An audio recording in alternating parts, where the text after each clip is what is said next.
What if the woman your billionaire wife called just a maid was the only reason your empire didn't collapse? Sir, don't go upstairs. Naomi Reed's trembling voice stopped Zayn al-Hadi cold in the middle of his marble hallway. Outside, rain hammered against the massive glass windows of the mansion. The security cameras had mysteriously gone dark 12 minutes earlier.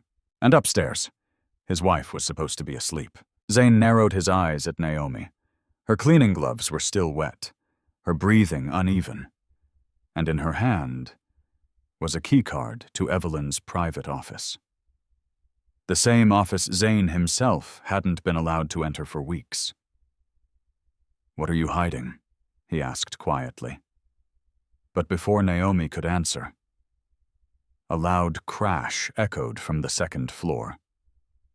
Then a man's voice, not Zayn's, not a servant's, a stranger's, and suddenly, after secretly spying on his wife for 5 straight days, Zayn realized he might have been watching the wrong person all along.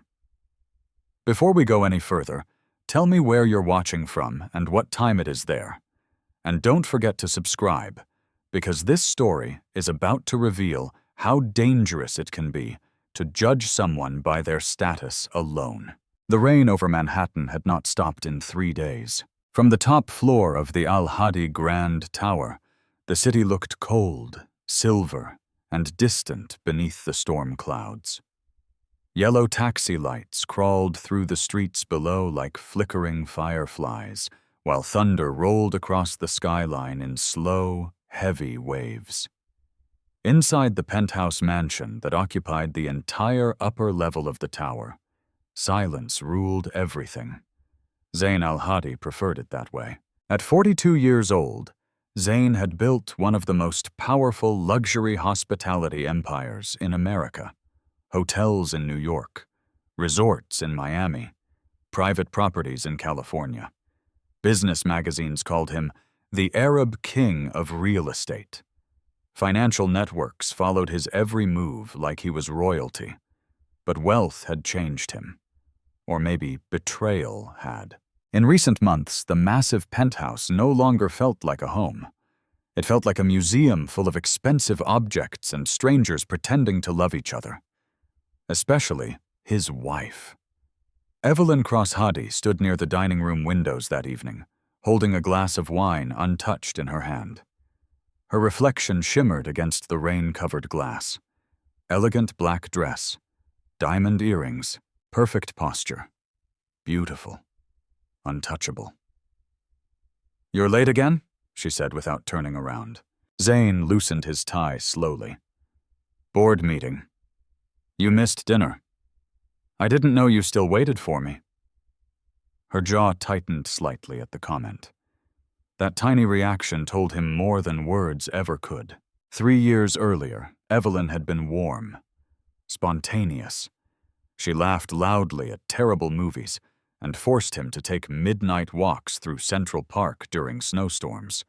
She once claimed billionaires needed fresh air more than poor people because rich men spent their lives trapped indoors. Now? Now she barely looked at him. And lately, she disappeared constantly. Phone calls at midnight. Secret meetings, locked drawers, strange bank transfers. At first, Zayn told himself he was imagining things. Powerful men often became paranoid. He had seen marriages destroyed because wealthy husbands trusted suspicion more than love. But then came the envelope. 3 nights earlier, Zayn had returned home unexpectedly after canceling a business dinner. As he entered the penthouse office, he saw Evelyn quickly slide a thick envelope into her designer bag. Cash. A lot of it. The moment she saw him, her face had gone pale. "What's that?"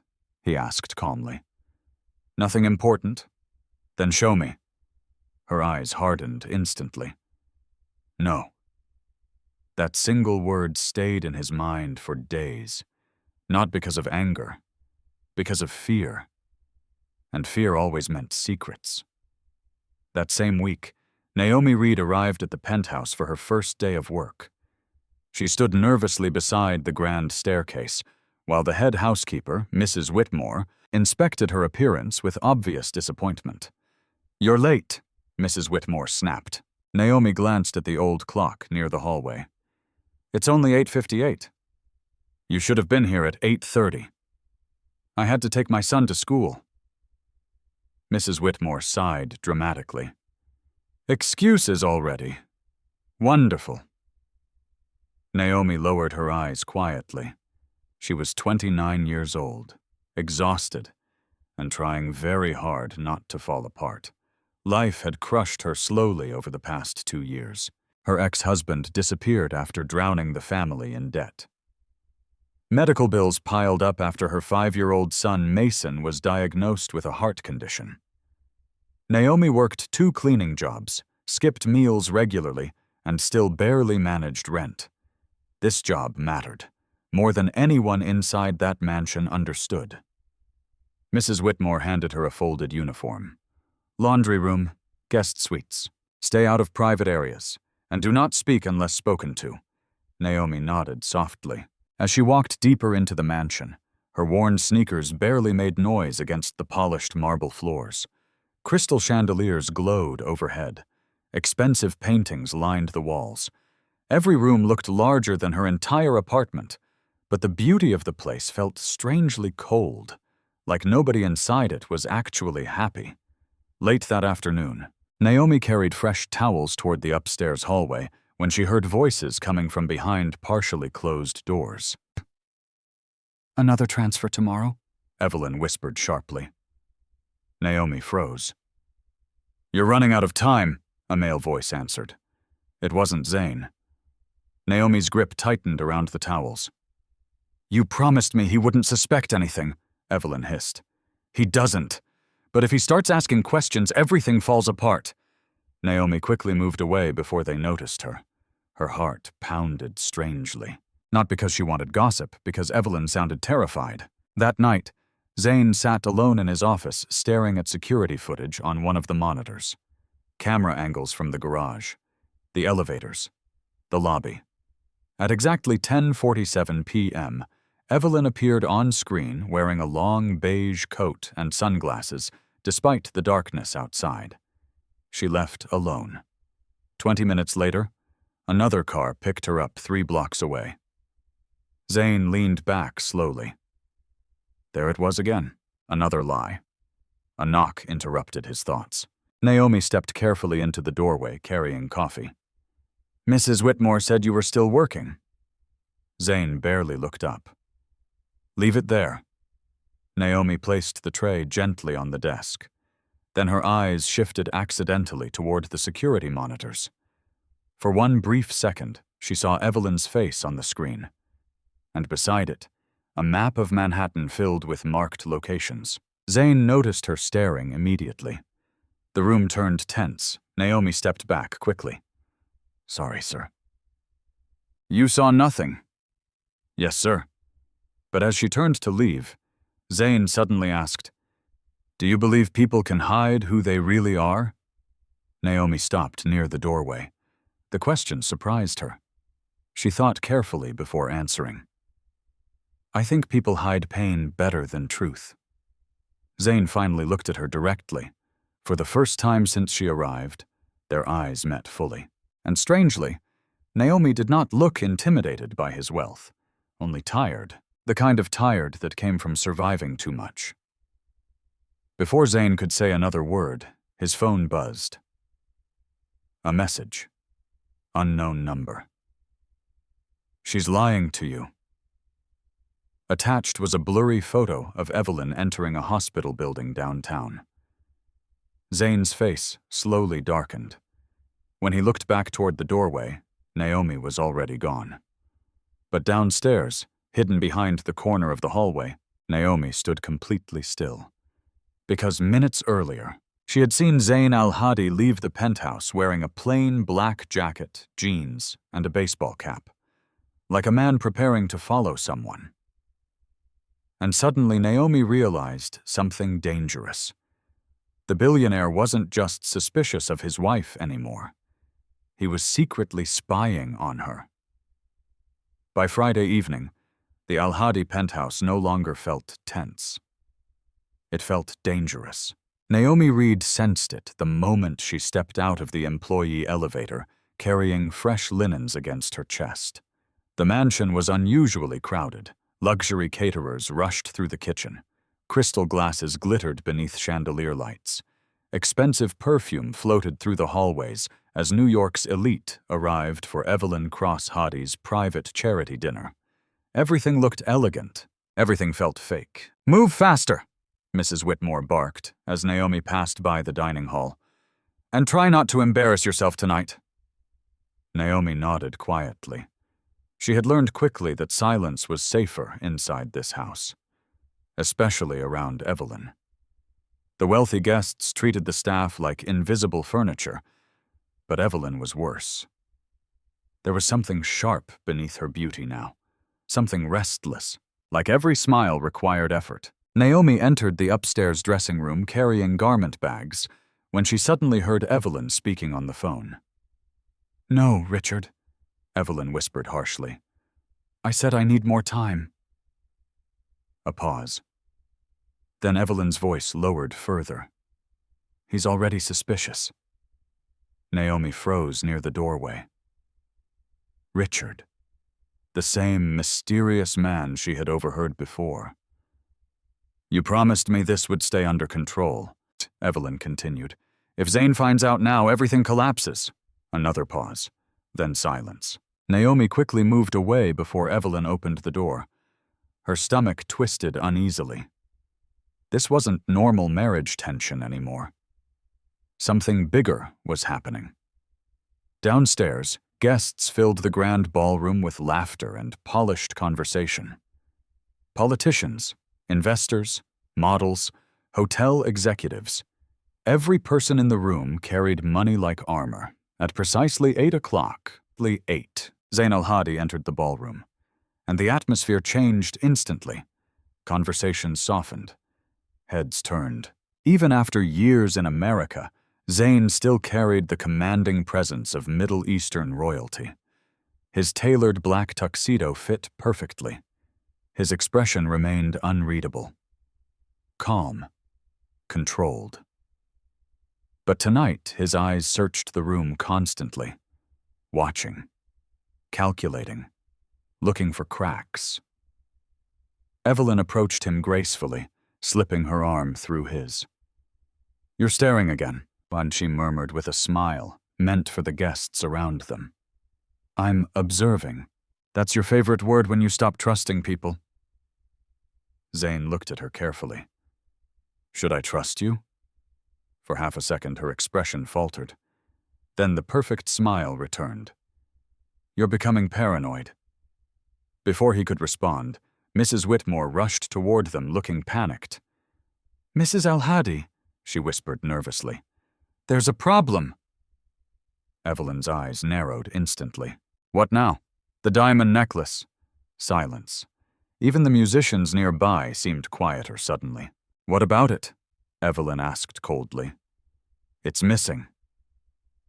Mrs. Whitmore glanced toward Naomi across the ballroom. And immediately, every instinct in Naomi's body told her to run. But she didn't. Because poor people rarely had the luxury of escaping accusations. Evelyn turned slowly toward her. "Naomi," she said softly, almost kindly. "Come here." The room grew still as Naomi approached. Her hands trembled slightly. "Yes, ma'am?" Evelyn tilted her head. "You cleaned my dressing room earlier, correct?" "Yes." "And now my necklace is gone." Naomi's heartbeat stopped. "I didn't take anything." Mrs. Whitmore crossed her arms immediately. "No one else entered the room." "I swear I didn't." "Then you won't mind if we check your bag," Evelyn interrupted calmly. Humiliation spread through Naomi's chest like fire. Around the ballroom, wealthy strangers watched with curiosity. Some whispered already. Others looked amused. Zain said nothing. That hurt the most. Naomi slowly handed over her worn handbag. Mrs. Whitmore searched it aggressively in front of everyone. Receipts, medicine bottles, a small toy car, a folded lunch napkin. Nothing else. "No necklace," one guest muttered. Evelyn's face remained unreadable, but Naomi noticed something strange. Disappointment, as if Evelyn had expected the necklace to appear. Mrs. Whitmore frowned. She must have hidden it somewhere else. Naomi's voice cracked. "I didn't steal from you." One woman near the champagne table scoffed quietly. "They always say that." The words hit harder than they should have, because Naomi knew exactly what "they" meant. Poor people, single mothers, women nobody powerful would defend. Zane finally stepped forward. "That's enough." The room fell silent immediately. Mrs. Whitmore lowered her eyes. "Sir, I was only trying to protect the household." "And humiliating employees publicly protects the household?" Evelyn looked at him sharply. "You think I'm lying?" "I think this should have been handled privately." Naomi stared at him in surprise. It wasn't kindness, but it was the first time anyone in that mansion had interrupted her humiliation instead of enjoying it. Evelyn's jaw tightened. "Fine," she said coldly.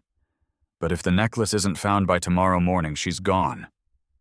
Naomi lowered her head quietly. "Yes, ma'am." The dinner resumed minutes later, but the atmosphere had changed. Naomi could feel eyes following her everywhere she walked. Judgment lingered behind every whisper. And upstairs in the hallway, things became even worse. As Naomi carried empty glasses toward the kitchen, she accidentally turned the corner near the private garage entrance, then stopped instantly.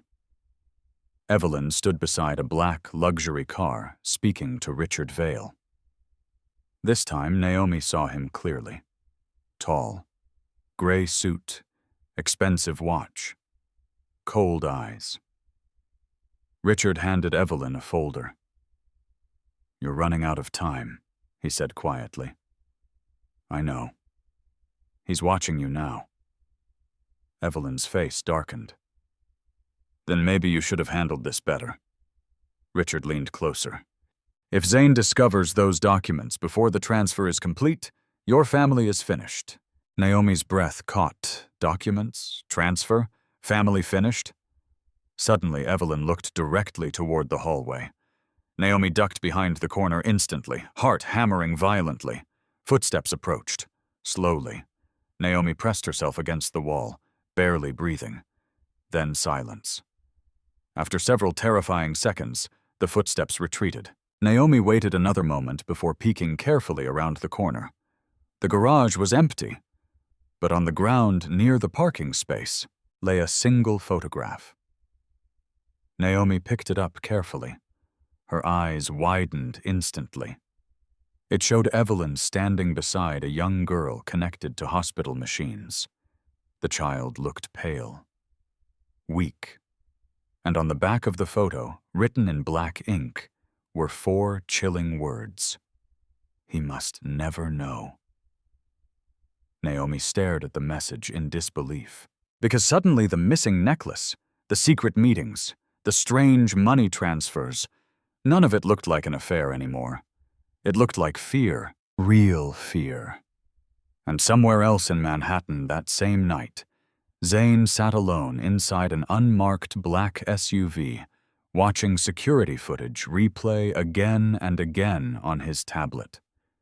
His jaw tightened slowly. Because for the 3rd night in a row, his wife had secretly left the penthouse after midnight. And tonight, he had decided to follow her himself. At 12:14 a.m., Evelyn Cross-Hottie slipped out of the penthouse wearing a long gray coat and dark sunglasses. Even in the middle of the night, she moved like someone afraid of being recognized or followed.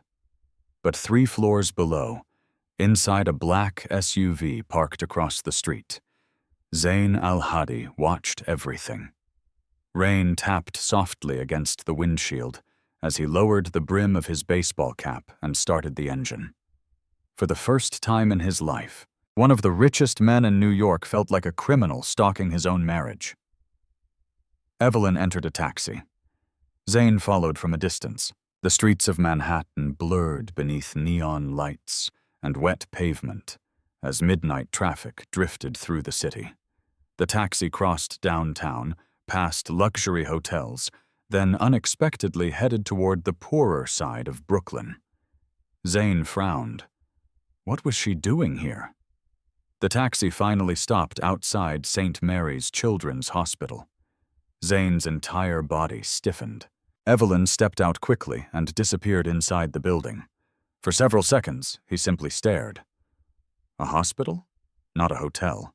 Not another man's apartment, not some secret romantic meeting. A hospital. Confusion slowly replaced anger inside him. Still, he waited. 35 minutes later, Evelyn emerged again. But she wasn't alone.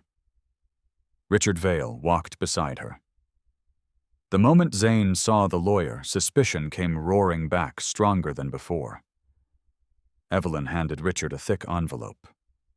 Money. Richard slid it into his coat immediately. Then he leaned close enough to whisper something into Evelyn's ear.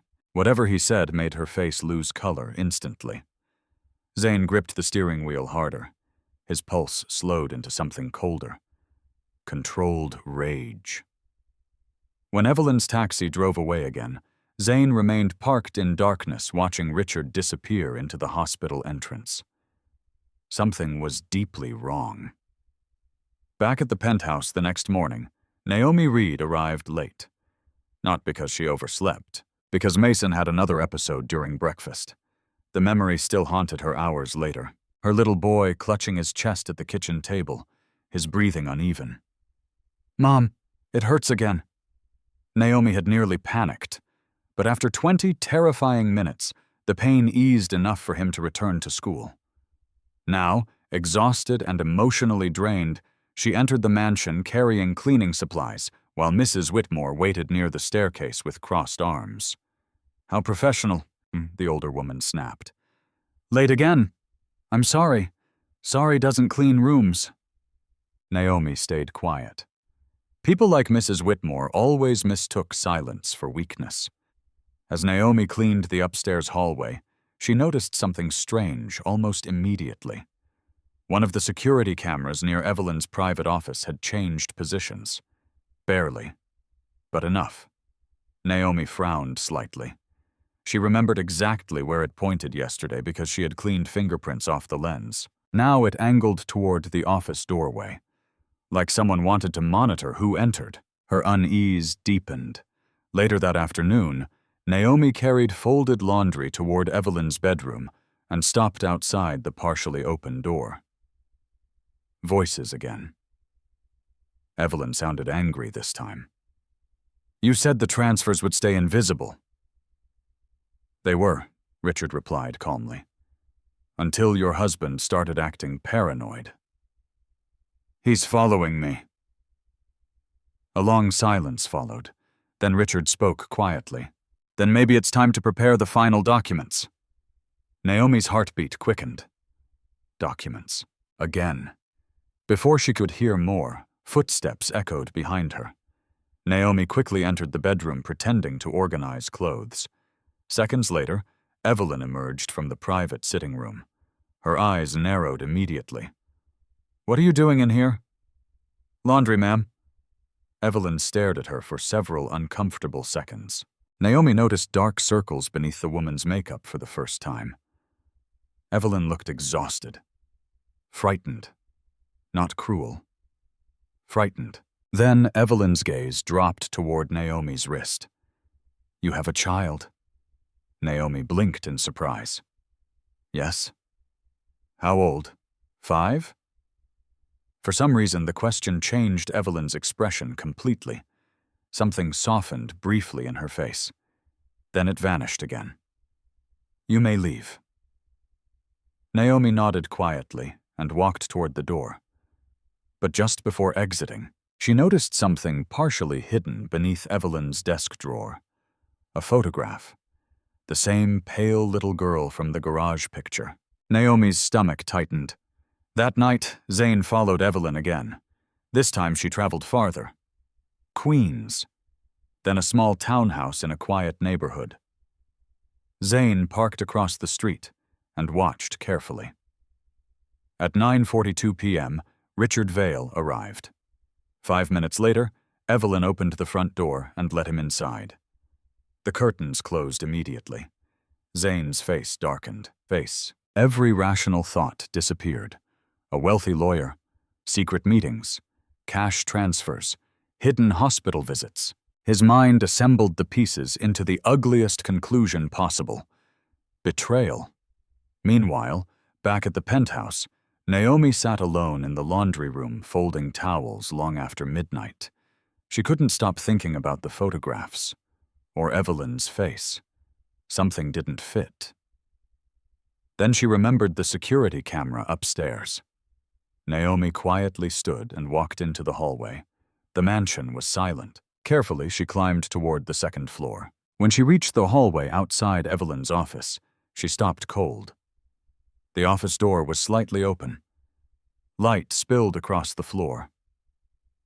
Naomi hesitated, then slowly stepped closer. Inside, someone had opened filing cabinets. Documents covered the desk, financial records, transfer forms, medical bills. And in the middle of them all, a framed photo of the same sick little girl. Naomi stepped inside cautiously. Her eyes moved across the papers. One document caught her attention immediately. Cross Family Holdings. Another line beneath it made her breath catch. Emergency Asset Liquidation. What was Evelyn involved in? Suddenly, footsteps echoed down the hallway. Naomi panicked instantly. She grabbed the nearest folder and hurried toward the side door leading into the private library. Just as she disappeared into the darkness, the office door opened wider. Zane entered the room. Naomi froze behind the bookshelf, barely breathing. He looked furious, tired, broken. Slowly, Zane picked up one of the transfer documents from the desk. His face turned pale, then colder than Naomi had ever seen before. Because at the bottom of the page, next to Richard Vale's signature, was Evelyn's name, and beneath it, a scheduled transfer date worth nearly half of Zain al-Hadi's entire company shares. Zain al-Hadi did not sleep that night. He sat alone inside his office while the city lights flickered through the massive windows behind him. The transfer documents remained spread across his desk like evidence from a crime scene. Half his company shares, scheduled for transfer, authorized by Evelyn. Every instinct inside him screamed betrayal. But another part of him, the part that still remembered the woman who once danced barefoot with him in the kitchen at midnight, kept asking the same question. Why? Zane leaned back slowly, rubbing his exhausted eyes. Nothing made sense anymore. If Evelyn wanted money, she already had unlimited access to wealth. If she wanted freedom, divorce would have been easier than secret transfers and hidden meetings. So why all the lies? His phone buzzed suddenly. A security alert. Movement detected in the second-floor hallway. Zane opened the camera feed immediately and froze. Naomi Reed. She stood outside Evelyn's office, holding a stack of folded towels, staring directly at the security camera overhead. Not casually, carefully, like she already knew it had been moved. Zane narrowed his eyes. Then, to his surprise, Naomi slowly stepped closer to the camera and adjusted it back into its original position. His expression changed instantly. How had she noticed that? Downstairs the next morning, the atmosphere inside the mansion felt heavier than ever. Rain still battered the windows while staff members moved nervously through the kitchen, whispering among themselves. Naomi entered quietly, exhausted from barely sleeping. Mrs. Whitmore immediately blocked her path. "Mrs. al-Hadi wants to see you." Naomi's stomach dropped. The older woman smirked slightly. Good luck. Inside the breakfast room, Evelyn sat alone near the fireplace, dressed in cream-colored silk, elegant as always. But today her eyes looked hollow. "You searched my office last night," Evelyn said calmly, without looking up from her coffee. Naomi's pulse quickened. "No, ma'am. Don't lie to me. I only brought laundry upstairs." Evelyn finally lifted her eyes. Cold, sharp, dangerous. "You've been listening outside doors, watching people, asking questions." "I haven't asked anyone anything, but you're curious." Naomi stayed silent. Evelyn slowly placed her coffee cup down. Curiosity destroys people in this house. For a moment, neither woman spoke. Then Evelyn opened a folder beside her. Inside were missing financial papers. Naomi's face lost color instantly. "I found these hidden in the laundry room this morning," Evelyn said softly. Naomi stared in disbelief. "I've never seen those before." "You expect me to believe that?" "I swear," Mrs. Whitmore entered immediately afterward, almost like she had been waiting outside. "Should I call security?" she asked. Naomi's chest tightened painfully. This was happening again. Another setup. Another humiliation. Evelyn studied Naomi silently for several seconds. Then she said the words Naomi feared most. "Maybe hiring you was a mistake." The room fell silent. Naomi fought hard to keep her composure. "I need this job," she whispered. Mrs. Whitmore crossed her arms. "People always say that after they get caught." "I didn't steal anything." Evelyn looked away coldly. "Then explain why confidential documents were found near your workstation." Naomi couldn't answer because she truly didn't know, and deep down, that terrified her. Just then, the breakfast room doors opened. Zane entered. The tension shifted instantly. His eyes moved between the documents, Naomi's pale face, and Evelyn's expression. "What's going on?" Mrs. Whitmore answered quickly. "We found financial files hidden downstairs. Naomi was snooping around private areas last night." Zane looked directly at Naomi. For several long seconds, she couldn't breathe, because she suddenly realized how powerless poor people truly were. One accusation, one wealthy voice against yours, and your entire life could collapse. "I didn't take them," Naomi said quietly. Zane continued watching her. Then, unexpectedly, he noticed her hands trembling violently. Not with guilt, with fear. Real fear. Before he could speak, Naomi's phone suddenly rang loudly inside her apron pocket. Mrs. Whitmore rolled her eyes. "Unbelievable." Naomi glanced at the screen. Her heart stopped. "Mason's school." She answered immediately. "Hello?" The teacher's voice came fast and panicked. "Ms. Reed, Mason collapsed during recess. The ambulance is taking him to St. Mary's now." Naomi's face turned completely white. "Oh my God." The phone slipped slightly in her hand. For one terrifying second, she looked like she might faint. "I need to go," she whispered desperately. Mrs. Whitmore frowned. "We are in the middle of a serious discussion. My son is in the hospital. That isn't our problem." The cruelty of the words shocked even the room itself. Naomi stared at Mrs. Whitmore in disbelief, then suddenly, "Enough!" Zane's voice cut through the tension sharply. Everyone turned toward him. He looked directly at Naomi. "Go." Naomi blinked rapidly. "Sir, your son needs you." Tears instantly filled her eyes. "Thank you."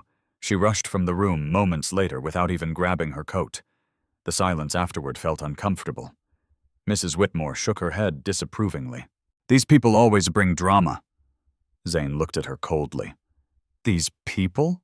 The older woman immediately lowered her gaze. Evelyn remained quiet beside the fireplace.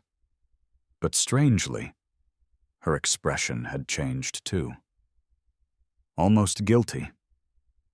Hours later, Zane found himself unable to focus on work. Instead, he kept thinking about Naomi running through the mansion crying for her child. Something about it disturbed him deeply. Without fully understanding why, he eventually drove to St. Mary's Hospital himself. Inside the crowded pediatric waiting room, he spotted Naomi immediately. She sat alone beneath harsh fluorescent lights, wearing the same cleaning uniform from earlier. Exhausted, terrified, small. In her lap rested unpaid hospital bills, and beside her, sleeping against her shoulder, was Mason. The little boy looked painfully thin. Zane watched quietly from a distance. Then something unexpected happened. An elderly cafeteria worker carrying a heavy tray suddenly lost his balance nearby. Food crashed across the floor. People stared. Nobody moved. Except Naomi. Despite everything happening with her own child, she immediately stood up and helped the embarrassed old man gather the spilled trays. "It's okay," she told him gently. "Accidents happen." The old man looked close to tears. "Thank you," Naomi smiled weakly. "Everyone needs help sometimes." Zane stood frozen, because for the first time in weeks, he saw genuine kindness. Not manipulation, not lies, just kindness. And suddenly the accusations against Naomi no longer felt right. As he turned to leave unnoticed, he passed a hallway near the intensive care wing, then stopped cold. Inside a partially open room, he saw Evelyn. His wife stood beside the same pale young girl from the photographs, and as Zane stared in shock from the hallway shadows, he heard Evelyn whisper softly into the child's ear, "If Zane learns the truth, they'll destroy you too." Zain al-Hadi stood motionless in the dim hospital hallway. Through the partially open door, he watched his wife sit beside the pale young girl connected to heart monitors and IV lines. The soft beeping of medical machines echoed through the room while rain struck the windows outside. Evelyn gently brushed the girl's hair away from her face. A tenderness Zane had not seen from her in months filled her expression. And somehow, that hurt even more, because it meant she still knew how to care, just not for him. "If Zane learns the truth," Evelyn whispered quietly, "they'll destroy you too." The little girl looked frightened, weak. "How much longer do we have?" she asked softly. Evelyn's eyes filled with tears she clearly didn't allow herself to show often. "I'm trying to fix everything." Zane's chest tightened painfully. Who was this child? A secret daughter? A hidden relative? Or proof that his entire marriage had been built on lies? Suddenly footsteps echoed down the hallway. Zane stepped back into the shadows immediately. Richard Vale approached the room carrying a leather briefcase. His face remained calm, professional, unreadable. "Your husband was here tonight," Richard said quietly after entering the room. Evelyn's head snapped upward. "What?" One of the nurses recognized him. Fear crossed Evelyn's face instantly. "He saw Lydia?" "No, but he's getting closer. Lydia." So the girl had a name. Zane remained hidden behind the hallway corner while every piece of information buried itself deeper into his mind. Richard lowered his voice. "The transfer must happen tomorrow." Evelyn stood abruptly. "No, you don't have a choice. I won't destroy him." Richard's expression hardened immediately. "Then your family loses everything." For several long seconds, nobody spoke. Then Richard added the sentence that made Zane's blood run cold. "And Lydia loses treatment." Silence swallowed the room. Zane's entire understanding of the situation began to fracture. This didn't sound like romance. It sounded like blackmail. Back at the penthouse the following morning, Naomi Reed sat alone in the employee locker room, staring at hospital bills spread across her lap. Numbers, deadlines, final notices. Every page felt heavier than the last. Mason's surgery deposit alone cost more money than she earned in an entire year. Naomi closed her eyes briefly. She was so exhausted that even thinking hurt. Then someone knocked softly against the half-open door. Naomi looked up quickly. Evelyn stood there. For a moment, neither woman spoke. The tension between them felt different now. Less hatred, more uncertainty. "I heard your son is stable," Evelyn said quietly. Naomi nodded cautiously. "For now." Evelyn stepped farther inside the room. To Naomi's surprise, she looked terrible. Her makeup barely covered the exhaustion beneath her eyes. "I need you to stop asking questions," Evelyn said softly. Naomi frowned. "I'm not asking questions, but you're noticing things." Naomi remained silent. Evelyn glanced down at the hospital bills in Naomi's lap. Then something unexpected happened. She pulled an envelope from her purse and placed it carefully on the bench beside Naomi. Naomi stared at it. "What is this?" "Take it." Naomi opened the envelope slowly. Cash. Thousands of dollars. Her breathing caught instantly. "I can't accept this." "Yes, you can. Why are you helping me?" Evelyn looked away toward the lockers. "Because some children don't deserve to suffer for adult mistakes." The words lingered heavily between them. Then Evelyn turned serious again. "If you care about your son, stay away from my office. Stay away from Richard Vale. And stop paying attention to things that don't concern you." Naomi slowly stood. "Are you in trouble?" Evelyn's expression froze. For the first time since they met, Naomi saw genuine fear behind the wealthy woman's perfect mask. "You have no idea what kind of people you're dealing with," Evelyn whispered. Then she walked out. Naomi stared after her in confusion, because nothing about Evelyn made sense anymore. Hours later, Naomi cleaned the upstairs hallway while Zane remained locked inside his office, reviewing documents from the night before. The transfer paperwork disturbed him deeply, but another discovery disturbed him even more. Every document connected back to Cross Family Holdings, Evelyn's family company, a corporation drowning in debt. Zane leaned back slowly. Why hadn't Evelyn simply told him? He would have helped her. Unless someone didn't want her asking for help. Suddenly a memory surfaced in his mind. Richard's words at the hospital. "Your family loses everything." Not you. Your family. Zane's suspicion shifted direction for the first time. Toward Richard Vale. Meanwhile, downstairs, Naomi entered the private laundry room carrying fresh linens when something glittered beneath a shelf near the wall. She frowned and crouched carefully, then froze. A diamond necklace. Evelyn's missing necklace. Naomi stared at it in disbelief. Her hands shook as she lifted it slowly into the light. Impossible. Mrs. Whitmore claimed every employee area had already been searched. So how did it suddenly appear now? Naomi's stomach tightened immediately. Someone planted it there. Before she could think further, footsteps approached outside the laundry room. Naomi quickly hid behind one of the industrial machines.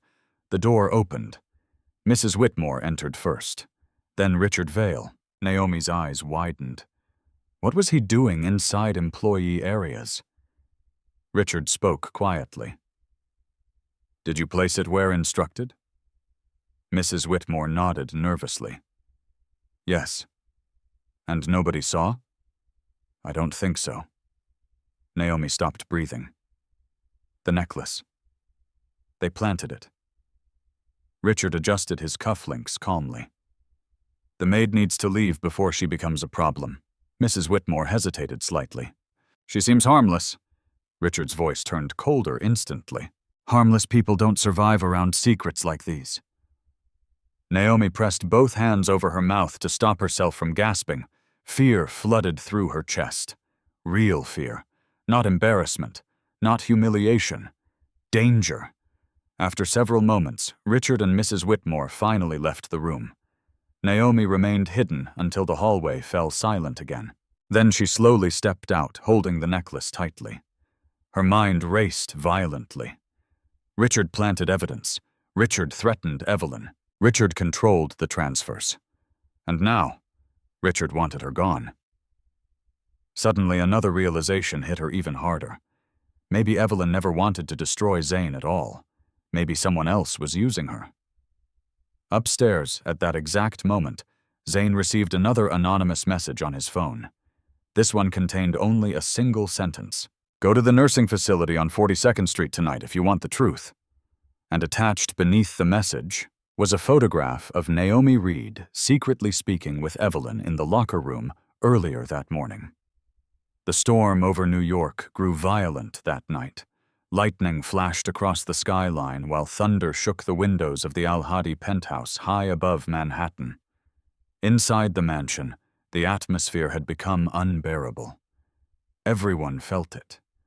The staff whispered nervously. Whitmore avoided eye contact, and Evelyn Cross-Hadi barely left her room. But the person changing the direction of everything was Naomi Reed. For the first time since arriving at the mansion, Naomi was no longer confused. She was certain. Richard Vale was manipulating everyone. And somehow, Zain al-Hadi still didn't see the full truth.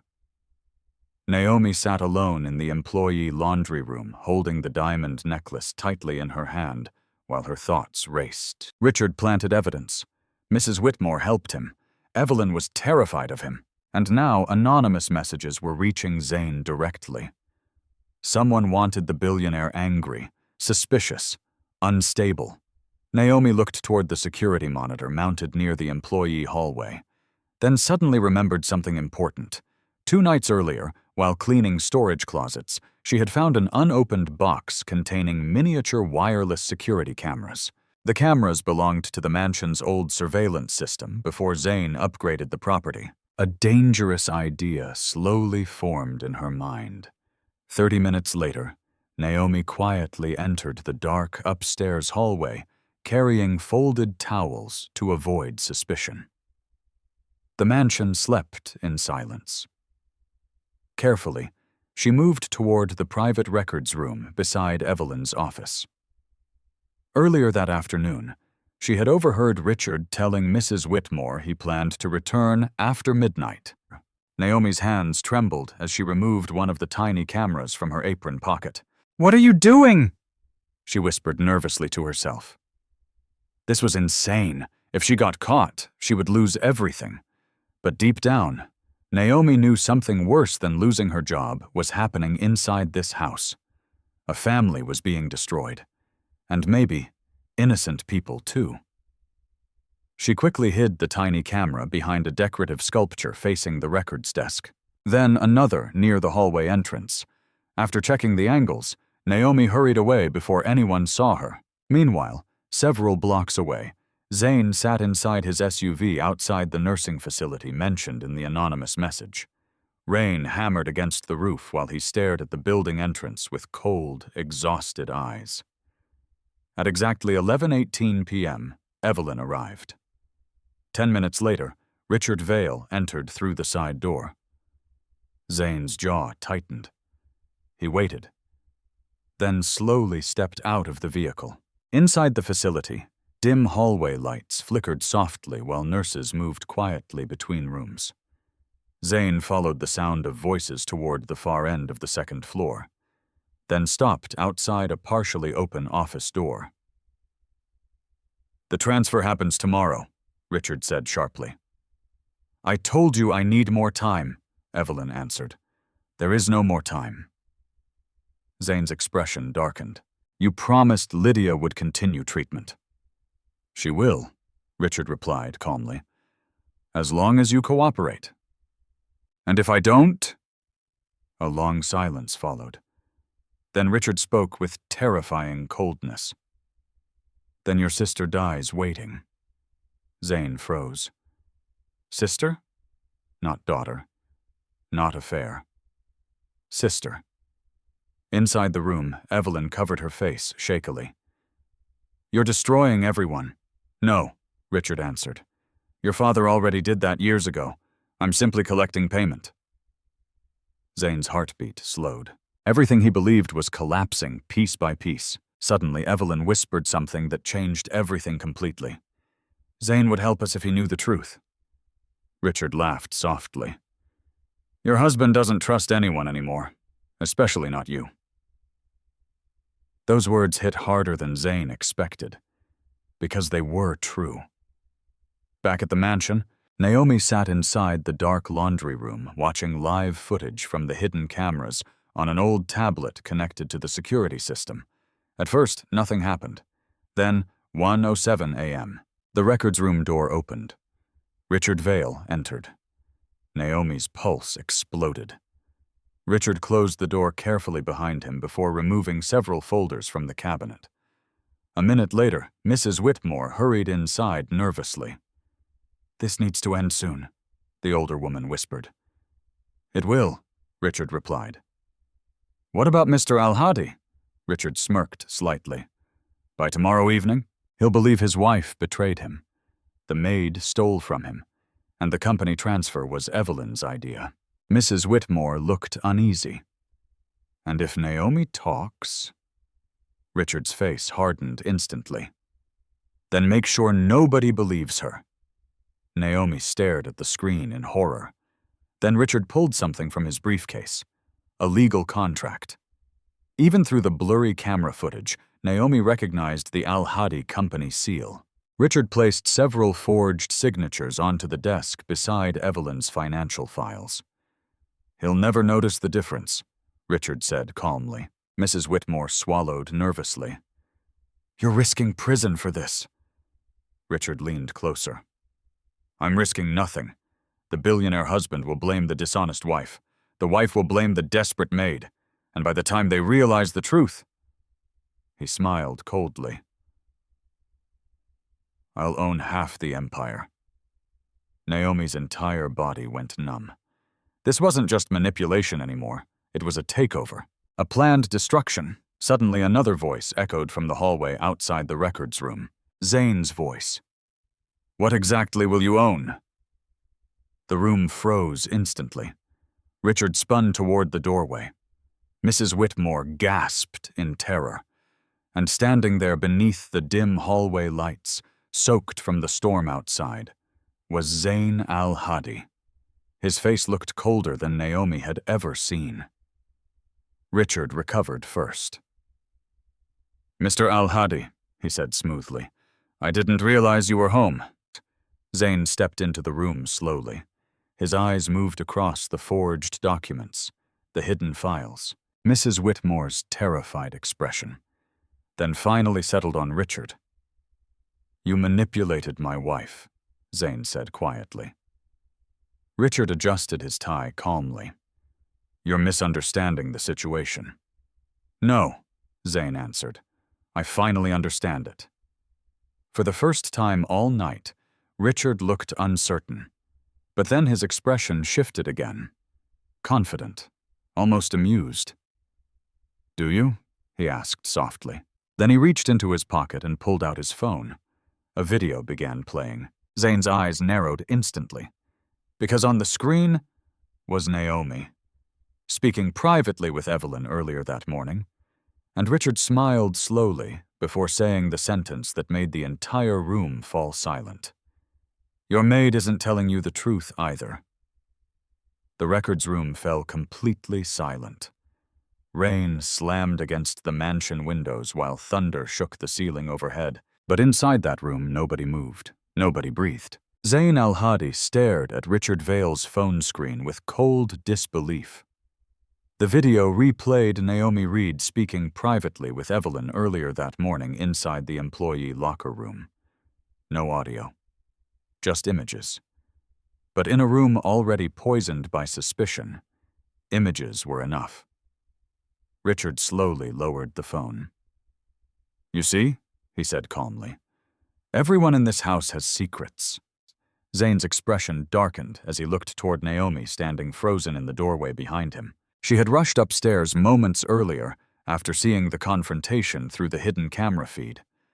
Now every eye in the room had turned toward her. Naomi's heart pounded violently. "I can explain," Richard interrupted smoothly. "Can you?" Mrs. Whitmore stepped backward nervously like she wanted to disappear entirely.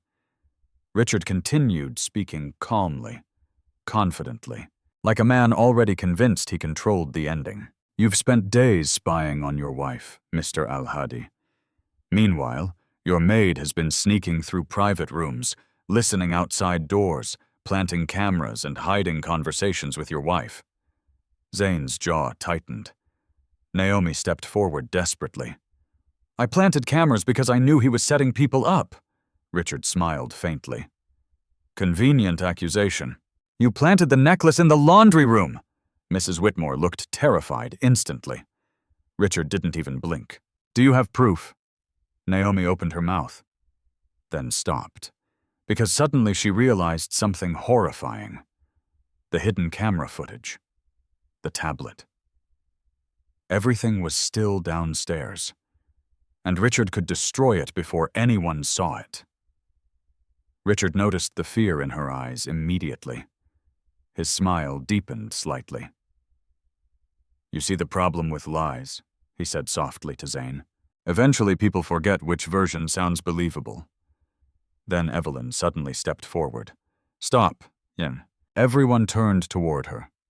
For the first time since entering the room, Evelyn Crosshadi no longer looked frightened. She looked exhausted, broken, done hiding. "This has nothing to do with Naomi," Evelyn whispered. Richard's expression sharpened instantly. "Careful?" "No," Evelyn answered shakily. "I'm tired of being careful." Zane stared at his wife silently. She slowly turned toward him, tears gathering in her eyes. "The girl in the hospital," she said softly. "Her name is Lydia." "I know that much already." Evelyn nodded weakly. "She's my sister." The room fell silent again. Zane blinked once. "What?" "My half-sister," Evelyn continued. "My father hid her from the public for years because Lydia's mother was part of a scandal that nearly destroyed the Cross family." Richard's face darkened. "Evelyn, she's sick," Evelyn said louder. "And when our company started collapsing financially, my father made a deal with Richard." Zane's expression slowly hardened. "What kind of deal?" Evelyn looked directly into his eyes. "A marriage." The words hit the room like a bomb. "You think I married you because I wanted your money?" Evelyn whispered painfully. "At first, maybe part of me did." Zane said nothing. "But then I fell in love with you." For the first time in weeks, her voice sounded honest, raw. "I wanted to tell you everything," she continued. "But Richard controlled all of it. The debts, Lydia's treatment, the legal documents. Every time I tried to walk away, he threatened her." Richard finally snapped.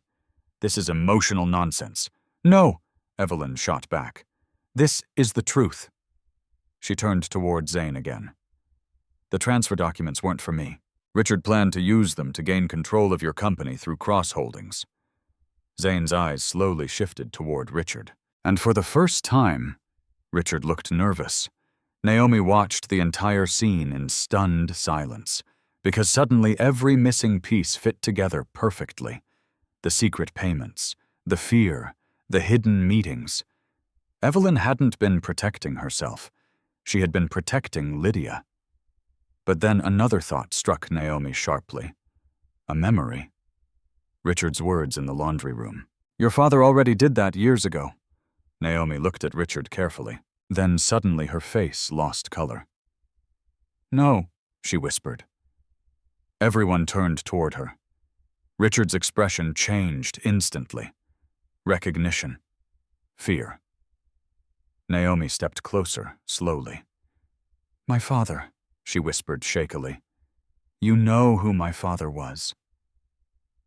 Richard's silence confirmed everything. Zane frowned. "Naomi?" Tears filled Naomi's eyes as memories flooded back violently. Her father sitting at the kitchen table night after night, surrounded by legal papers. The stress. The drinking. The depression. Then the day he lost everything. "He worked for Cross Holdings," Naomi whispered. "Accounting department." Evelyn looked shocked. Naomi stared directly at Richard. "You accused him of financial fraud." Richard's face hardened again. "Your father stole money." "No," Naomi said, voice trembling with rage. "You framed him." The room froze. Naomi's breathing became uneven as years of pain finally surfaced. "My father lost his job. Our house. Everything." Tears rolled down her cheeks. "He died believing everyone thought he was a criminal." Richard stepped forward coldly. "You should be careful making accusations." "You destroyed my family," Naomi whispered. And suddenly Zane understood. This wasn't random. Richard had been manipulating families for years, using fear, debt, secrets, destroying anyone standing between him and power. Then Naomi suddenly remembered the hidden cameras downstairs. Her eyes widened. "The footage," she breathed. Richard's expression changed immediately. Too late. Naomi turned and ran toward the hallway. Richard lunged after her instantly. "Stop her!" But Zane grabbed Richard violently before he could move farther. The two men crashed into the desk. Papers exploded across the floor. Mrs. Whitmore screamed. Evelyn stumbled backward in panic. "Naomi!" Zane shouted. Naomi sprinted downstairs through the dark mansion as thunder shook the walls around her. Her heart pounded wildly. If she reached the laundry room first, she could prove everything. But halfway down the staircase, the mansion lights suddenly went out.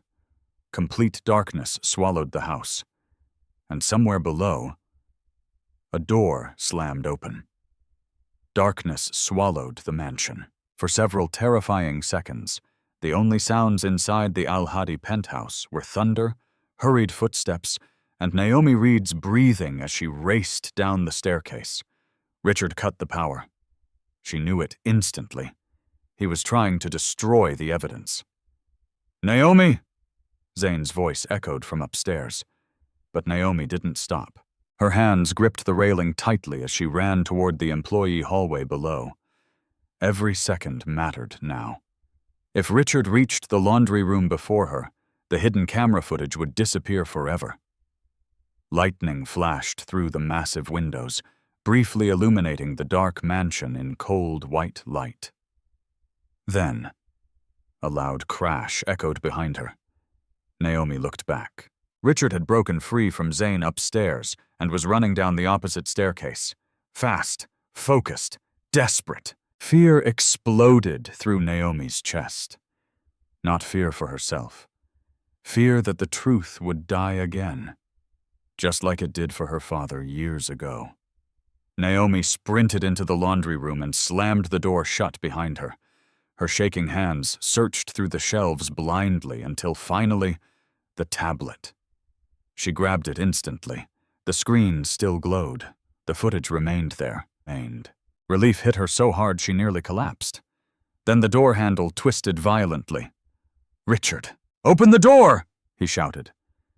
Naomi backed away quickly. "No!" Richard slammed his shoulder against the door hard enough to shake the walls. "You don't understand what you're doing!" Naomi's eyes filled with tears. "Oh, I understand perfectly now." Another violent hit shook the door. The lock cracked slightly. Richard's voice lowered into something colder. "If you show that footage, powerful people will destroy you." Naomi laughed bitterly through her fear. "They already destroyed me." The door burst open. Richard stormed inside. For one terrifying second, Naomi thought he might actually hurt her. Then another figure appeared behind him. Zane. He grabbed Richard violently and slammed him against the wall. "Enough!" The room exploded into chaos. Richard struggled furiously. "You have no idea what's connected to this. Then explain it to the police," Zane growled. Naomi stepped forward, shakily holding the tablet. "I have the footage." Everyone froze. Even Richard. Slowly, Naomi pressed play. The video filled the screen. Richard planting forged documents. Mrs. Whitmore helping hide the necklace. The conversation about framing Naomi. The plan to manipulate Zane and steal control of the company. Every lie. Every threat. Every secret. The room fell silent, except for the storm outside. Mrs. Whitmore covered her mouth and began crying immediately. Richard's face turned pale for the first time all night. Zane stared at the footage with cold disbelief, then slowly looked toward Richard. "You used my wife," he said quietly. Richard remained silent. "You manipulated my marriage." Still silence. "You framed innocent people for years." Richard finally straightened his suit weakly. "You think wealthy men like you survive without people like me?" he snapped. "Your entire empire is built on corruption." "No," Zane answered coldly. "But yours is." Suddenly, security alarms echoed through the mansion. Red emergency lights flickered across the walls. Moments later, several security guards rushed into the hallway, followed by 2 NYPD officers. Richard's expression changed instantly. Someone had called the police. Naomi slowly lowered the tablet. "I did," Evelyn said softly from the doorway. Everyone turned. She stood there pale and exhausted, tears running silently down her face. "But I almost waited too long." Richard stared at her in disbelief. "You stupid woman." "No," Evelyn whispered. "Just tired of being afraid." The officers moved toward Richard immediately. "You have the right to remain silent. You can't arrest me over a video," Richard snapped desperately. But Naomi stepped forward again. "There's more." She reached into her apron pocket and removed the diamond necklace. "The necklace was planted." Mrs. Whitmore broke completely. "It's true!" she cried suddenly. "Richard made me do it. He said Naomi was getting too close to the truth." The officers exchanged looks instantly. Richard realized the situation collapsing around him. Fast. Then his eyes landed on Naomi. Hatred filled them completely. "You should have stayed invisible," he hissed. Naomi stared back calmly now. "No," she whispered. "That's what people like you count on." The officers handcuffed Richard moments later while the storm continued raging outside. And for the first time in days, the mansion felt quiet. Not tense, not dangerous, just exhausted. Hours later, dawn slowly rose over Manhattan. The storm had finally passed. Inside the Al-Hadi Grand Hotel ballroom, an emergency board meeting gathered executives, lawyers, investors, and members of Cross Holdings. The atmosphere felt heavy with scandal. Whispers filled every corner of the room. Then Zane entered beside Evelyn. And behind them walked Naomi, the same maid many people had mocked days earlier. Now every eye in the ballroom followed her. Richard's crimes had already begun spreading through news outlets overnight. Fraud investigations, forged transfers, corporate manipulation. The room buzzed nervously. Zane approached the center podium slowly. "For the past week," he began calmly, "my company, my marriage, and innocent people inside this household were manipulated by lies." The ballroom fell silent. He looked toward Naomi. And the person who uncovered the truth was someone most people in this room would never have listened to. Naomi froze slightly under hundreds of eyes. Zane continued. She was treated like she didn't matter. Humiliated, accused, ignored. His voice hardened. But she protected my family when nobody else did. Across the ballroom, Mrs. Whitmore lowered her head in shame. Several executives exchanged uncomfortable glances. Then Evelyn stepped forward slowly. Her voice trembled. I owe Naomi an apology. The room became even quieter. Evelyn looked directly at Naomi. I judged you because it was easier than facing my own fear. Tears filled her eyes again. You deserved better. Naomi didn't know what to say, because nobody wealthy had ever apologized to her before. Not sincerely. Then suddenly another voice interrupted from the back of the ballroom. A reporter. Mr. Al-Hadi, he called loudly. Is it true your maid saved your company? The room turned toward Zane. For several seconds, he said nothing. Then, slowly, he smiled for the first time in weeks. No, he answered quietly. She saved far more than that. 3 months later, Manhattan looked different to Naomi Reed. Or maybe she had changed. Spring sunlight poured across the city streets where winter storms once ruled. Trees bloomed along Park Avenue. Outdoor cafes filled with laughter. Taxi horns echoed through warm afternoon air instead of cold rain. For the first time in years, Naomi no longer woke up terrified. No collection calls, no eviction notices, no fear of losing her son. Life still wasn't perfect, but it finally felt possible. Inside St. Mary's Children's Hospital, Mason Reed sat on the edge of his hospital bed, proudly showing off a superhero drawing to one of the nurses. And this one's me after surgery, he explained seriously. I'm stronger here. The nurse smiled warmly. You definitely are. Naomi stood near the window watching her son laugh for the first time in weeks. The surgery had been successful, completely successful. Doctors said Mason would recover fully. Every time Naomi heard those words, emotion still hit her like a wave. Because only months earlier, she had been counting coins for bus fare while praying her son would survive another year. Now he had a future. A real one. A soft knock interrupted her thoughts. Naomi turned. Zain Al-Hadi stood at the doorway, holding a small gift bag in one hand. He smiled slightly at Mason. I heard superheroes recover faster with chocolate. Mason's face lit up instantly. You came! Of course. So, the little boy grabbed the candy bag excitedly while Naomi watched quietly. The sight still felt surreal sometimes. One of the most powerful billionaires in America casually visiting her son after work like family. Zane stepped closer beside Naomi near the window. How's he doing? Better every day. Relief softened his expression. That's good. And for a moment they stood in comfortable silence, watching Mason chatter happily with the nurse. Then Naomi looked toward Zane carefully. You didn't have to pay for all of this. Yes, Zane answered quietly. I did. Naomi frowned slightly. He turned toward her. For weeks I watched everyone in my life through suspicion, he admitted softly. I trusted cameras more than people. I trusted money more than honesty. His eyes lowered briefly.